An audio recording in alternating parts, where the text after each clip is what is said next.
ফোর্সকে পিটিয়ে গুরুতর আহত করে এবং আমাদের এক ভাই কনস্টেবল ও সায়েন্স ল্যাবের আশেপাশের এলাকায় পথে নেমেছে আন্দোলনকারী শিক্ষার্থীরা। কোটা সংস্কারের দাবিতে কোটা সংস্কার বলে যাও।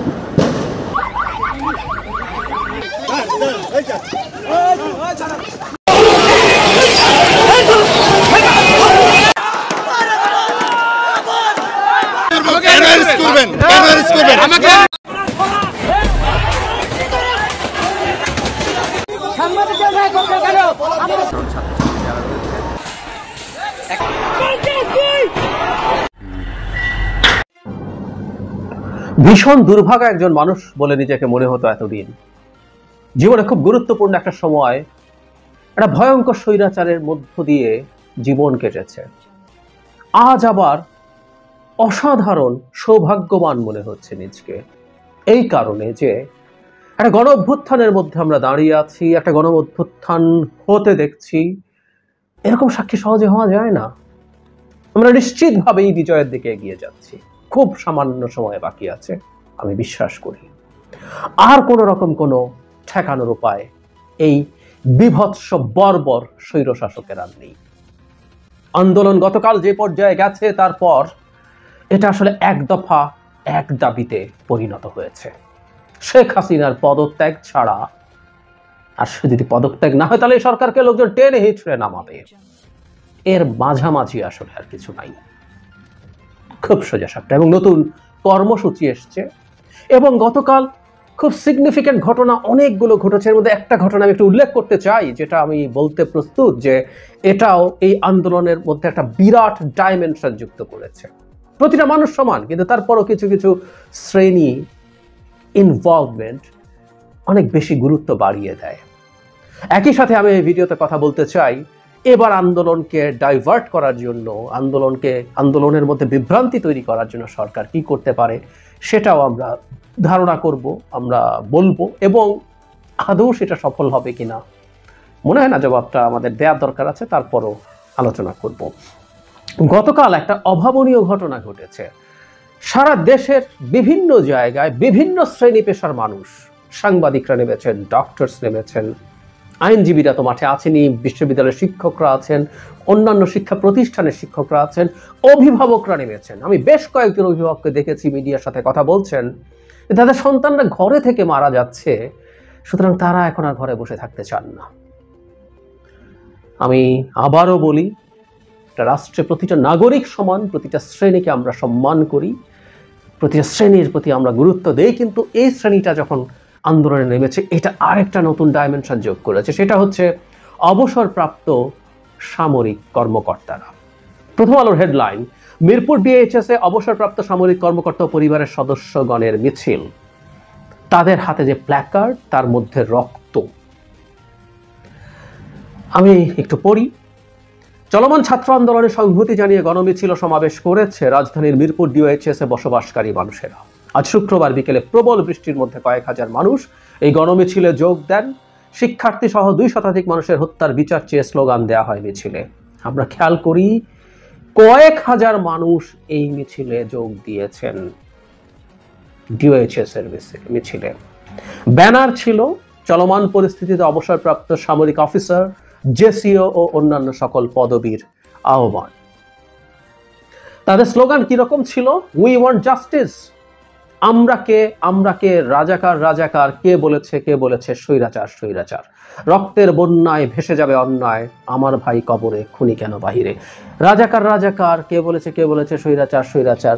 সরকারকে স্বৈরাচার বলেছে, সরকার যে তাদেরকে রাজাকার বলেছে তাই বলেছে, এবং প্রধানমন্ত্রী এটা নাকি বলে না, এটা নাকি মিথ্যা কথা বানানো হয়েছে। তো আজকে তো এই অবসরপ্রাপ্ত এরা বলছে, কতগুলো ক্লাউন বিবৃতি দেয় না, ওই যে 24-25 কে জানিয়ে আসে, তারা বিবৃতি দিচ্ছে না, সরকারের লোকজন চিল্লাচ্ছে না, এই রাজাকারদেরকে সাদ্দাম ছাত্রলীগের শেষ দেখে ছাড়বে বলছে না, বলুক না একটু। সরকারের সব বিভিন্ন পর্যায় থেকে তাদের উপরে এখন মন্তব্য করা হোক, একটু দেখি আমরা কত হ্যাডাম আছে। যাই হোক, তারা আসলেন এবং খুব বড় একটা মিছিল করলেন, এটা খুব গুরুত্বপূর্ণ। তার মানে আমরা আসলে দেখতে চাই একটা গণ আন্দোলনের যে চরিত্র, সেই চরিত্র পুরো নিয়ে নিয়েছে। পুরো নিয়ে নিয়েছে। আজ একটা কনসার্টের ডাক দেওয়া হয়েছে। এই কনসার্টে অত্যন্ত আওয়ামী লীগের সাথে সংযুক্ত লোকজনও আছে, আগেও বলেছি, কিন্তু তারপরও তারা আসছেন, তারা এর মধ্যে থাকছেন। সো প্রতিটা শ্রেণীর, পেশার, প্রতিটা জায়গার মানুষ যখন যুক্ত হচ্ছে, একটা গণ অভ্যুত্থানের যে চরিত্র সেটা একেবারে পরিপূর্ণ হয়ে গেছে। এবং অবসরপ্রাপ্ত সামরিক কর্মকর্তাদের যে পরিবার পরিজন, এবং প্রথমত আছে উল্লেখযোগ্য সংখ্যক নারী ছিলেন, আমরা ওইটার ভিডিও দেখেছি, অনেক নারী এখানে নেমে এসছেন। চমৎকার। একটা রাষ্ট্র যখন ধ্বংসের মুখে চলে গেছে, একটা দেশে লাশের পাহাড় তৈরি করে যখন একটা বর্বর সরকার ক্ষমতায় থাকতে চাইছে, তখন তাদের নেমে আসারই কথা। আমরা তাদেরকে, এই সিদ্ধান্তকে অন্তর থেকে কৃতজ্ঞতা জানাই। যদিও কৃতজ্ঞতা জানানোর কিছু নাই। এই রাষ্ট্রকে আবার রাষ্ট্র হিসেবে গড়ে তোলা, এই রাষ্ট্রকে একটা মধ্যযুগীয় মানে সাম্রাজ্য, একটা সম্রাজ্ঞী শাসিত মধ্যযুগীয় সাম্রাজ্য বা মগের মুলুক থেকে একটা রিপাবলিকে পরিণত করা প্রত্যেকটা নাগরিকের দায়িত্ব।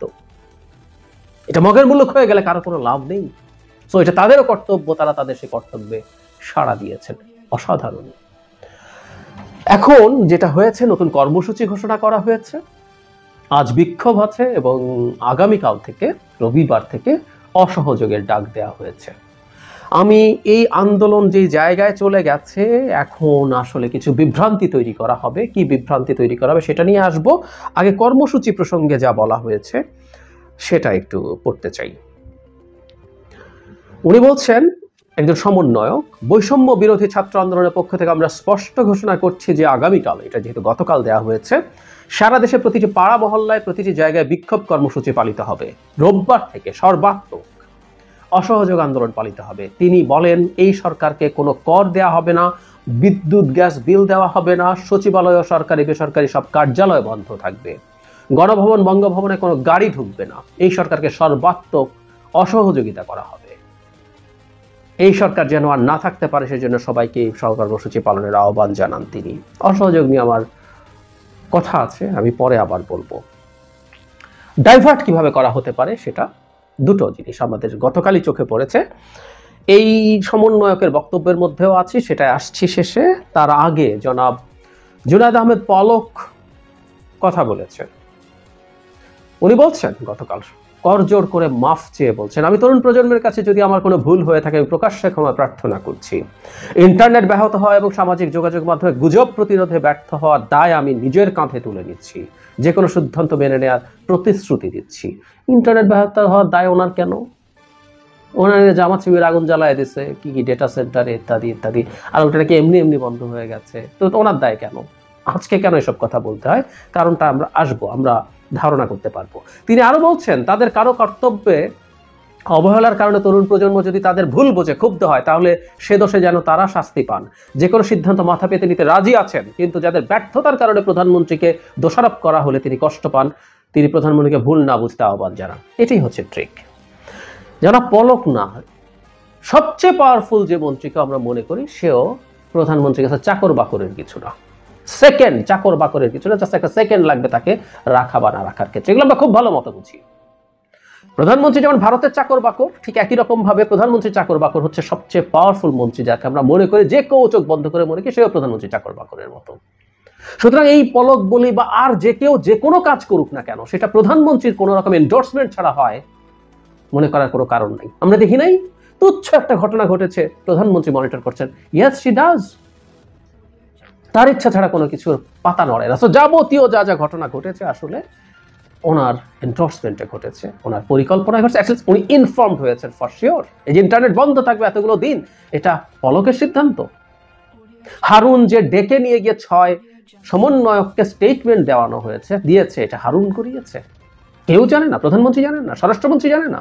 6 সমন্বয়ক তো পরে স্টেটমেন্ট দিয়ে জানিয়েছে যে এটা জোর করে করা হয়েছে, স্বেচ্ছায় তারা দেন নাই। সুতরাং এখন এই ট্রিকটা হবে, এই খেলাটা হবে, আমরা ধারণা করি ডাইভার্ট করার জন্য। যেহেতু ছাত্রদের একসময় দাবি ছিল, স্বরাষ্ট্রমন্ত্রী সহ আরো বেশ কয়েকজনের তালিকা তারা বলেছিল যে তাদেরকে যেতে হবে, এরা কেউ কেউ যেতে পারেন। জনাব পলকের মধ্যে তার বিরুদ্ধে যে কোনো ব্যবস্থা নিতে উনি প্রস্তুত আছেন, উনি রিজাইনও করে ফেলতে পারেন বা তাকে সরানো হতে পারে। জনাব ওবায়দুল কাদেরকে নিয়ে আওয়াজ হচ্ছে, তাকে তো ক্ষমা চাইতে আওয়ামী লীগেরই এক এমপি বলছেন, সরিয়ে দেওয়া হতে পারে, স্বরাষ্ট্রমন্ত্রীকেও সরিয়ে